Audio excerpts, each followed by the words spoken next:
आवारा, जिसे आवारा भी लिखा गया है और विदेशों में द बागबान के नाम से जाना जाता है, 1951 की भारतीय हिंदी अपराध ड्रामा फिल्म है जो राज कपूर द्वारा निर्मित और निर्देशित है और ख्वाजा अहमद अब्बास द्वारा लिखित है।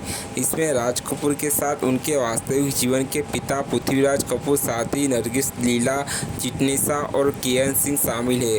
कपूर परिवार के अन्य सदस्य उपस्थित होते हैं, जिनमें राज के सबसे छोटे भाई शशि कपूर शामिल है, जो उनकी चरित्र के युवा संस्करण को निभाते हैं, और पृथ्वीराज के पिता दीवान बागेश्वर नाथ कपूर उनकी एकमात्र फिल्म उपस्थिति में एक कैमियो निभा रहे हैं।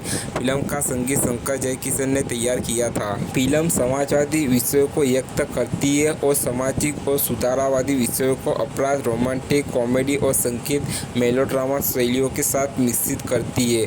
कथानक एक गरीब चोर राजा विशिष्टाधिकार प्राप्त रीता और जज रघुनाथ के आपस में जुड़े जीवन पर केंद्रित है, जो इस बात से अनजान है कि राज उसका बेटा है। फिल्म में कपूर का गरीब छोटा आवारा है और चरित्र वाली चैपलिन का संदर्भ देता है और इसे श्री 420 जैसी अन्य कपूर फिल्मों में और विकसित किया गया था। आवारा को बॉलीवुड के इतिहास में एक मील का पत्थर माना जाता है। यह फिल्म दक्षिण एशिया में रातों रात सनसनी बन गई थी और इसे सोवियत संघ, पूर्वी एशिया, अफ्रीका, कैरिबियन, मध्य पूर्व और पूर्वी यूरोप और भी बड़े सफलता मिली।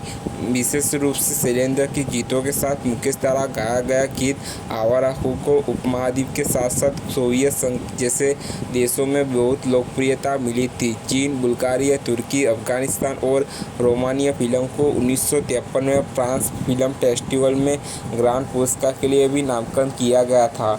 अनुमान है कि फिल्म ने विदेशों में 200 मिलियन से अधिक टिकटें बेची थी, जिनमें चीन में 100 मिलियन से अधिक और सोवियत संघ में लगभग 100 मिलियन टिकट शामिल है। इतने सारे देशों में इतनी लोकप्रियता के कारण यह फिल्म अब तक की सबसे सफल फिल्म की उम्मीद है। 2012 में आवारा को टाइम पत्रिका द्वारा सर्वकालिक 100 महानतम फिल्मों की 20 नई प्रविष्टियों में शामिल किया गया था। रघुनाथ एक धनी जिला न्यायाधीश है। वह मामूली सबूतों के साथ एक अपराधी के बेटे जग्गा को बलात्कार का दोषी ठहराता है। उसका मानना है कि अच्छे लोगों से अच्छे लोग पैदा होते हैं और अपराधियों से अपराधी पैदा होते हैं। बाद में जग्गा भाग जाता है और बदला लेने के लिए जज की पत्नी लीला का अपहरण कर लेता है। जब उसे पता चलता है कि वह अभी भी गर्भवती हुई है तो वह उसे 4 दिन बाद छोड़ देता है और एक अलग तरह का बदला लेने की योजना बनाता है। लोगों को उस पर यविका संदेह है और न्यायाधीश से उनकी दलीलों को खारिज करते हुए कि बच्चा उसका है, उसे अपने घर से बाहर निकाल दिया गया है। लीला सड़कों पर राजा को जन्म देती है और वे गरीबी में रहते हैं। स्कूल में राज की दोस्ती रीता से हुई है। जूते साफ करने वाले की नौकरी बन गई है। रखने की कोशिश के दौरान उसे स्कूल से निकाल दिया जाता है और रीता दूसरे शहर में चली जाती है।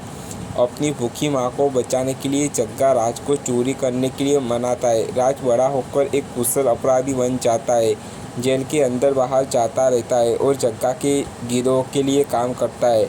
लीला सोचती है कि वह एक व्यापारी है। राज रीता के जन्मदिन की तस्वीरें अपने घर पर रखकर उसे कभी नहीं भूलता है। एक बैग डकैती के लिए जग्गा राज से एक ऑटोमोबाइल चुराने के लिए कहता है। जब वह कार से बाहर निकलती है तो वह एक महिला का पर्स छीन लेता है, लेकिन उसे कोई चाबी नहीं मिलती है। वह किसी भी संदेह को दूर करने के लिए चोरों का पीछा करने का नाटक करता है और महिला को पर्स लौटा देता है, जो उसके व्यक्तिगत और संपर्क निष्ठुरता से मंत्रमुग्ध हो जाती है।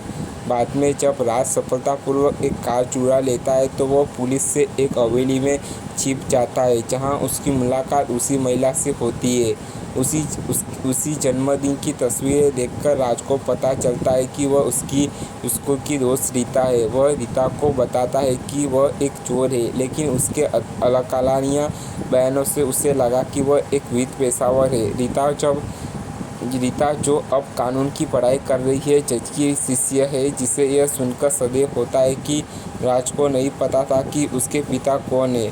राज और रीता को प्यार हो जाता है, इस चिंता में कि उसकी चोरी के कारण रीता उसे स्वीकार नहीं करेगी।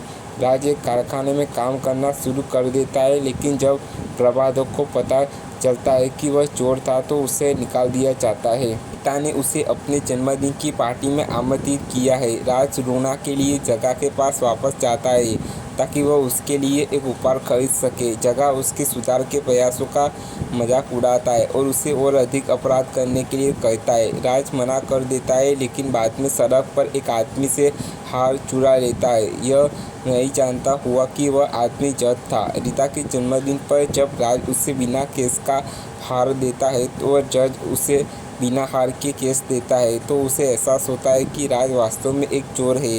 रीता राज की मां के पास जाती है और उसकी जीवन कहानी जानती है। वह तय करती है कि राज बुरा नहीं है लेकिन बुरे प्रभाव और गरीबी में जीने की हताशा के कारण उसे अपराध करने के लिए मजबूर होना पड़ा है। राज शर्मिंदा है फिर भी मानता है कि वह उसके लिए अच्छा नहीं है लेकिन वह उसे माफ़ कर देती है। राज जज के पास यह पूछने के लिए जाता है कि क्या वह रीता से शादी कर सकता है लेकिन जज उसे मना कर देता है। इस बीच जग्गा और गिरोह बैंक डकैती को अंजाम देते हैं लेकिन यह गलत हो जाता है और उन्हें पुलिस से भागना पड़ता है। जग्गा राज के घर में छिप जाता है जहां लीला उसे पहचान लेती है और वह उस पर हमला कर देता है। राज अंदर आता है और उससे लड़ता है। आत्मरक्षा में जग्गा को मार डालता है। जग्गा की मौत के मामले में राज जज के रूप में रघुनाथ के साथ मुकदमा चलाता है। जब लीला अपना प्रतिष्ठित विवरण देने के लिए अदालत में जाती है तो वह रघुनाथ को देखती है और उसका पीछा करती है लेकिन एक कार से टकरा जाती है। रीता अस्पताल में लीला से गवाही एकत्र करती है और बाद में राज को उससे मिलाने की अनुमति दी जाती है। लीला राज से कहती है कि जज उसके पिता है और अपने बेटे से उसे माफ़ करने के लिए कहती है लेकिन राज उसे उसकी मां को कष्ट पहुंचाने के लिए जज पर क्रोधित हो जाता है। वह जेल से भाग जाता है और बदला लेने के लिए जज को मारने की कोशिश करता है लेकिन रीता उसे रोक देती है। रीता मारपीट के मुकदमे को राज का बचाव करती है जो पिता पुत्र के रिश्ते का खुलासा करता है। राज अपने कार्यों का बचाव नहीं करना चाहता है और कहता है कि वह बुरा आदमी है।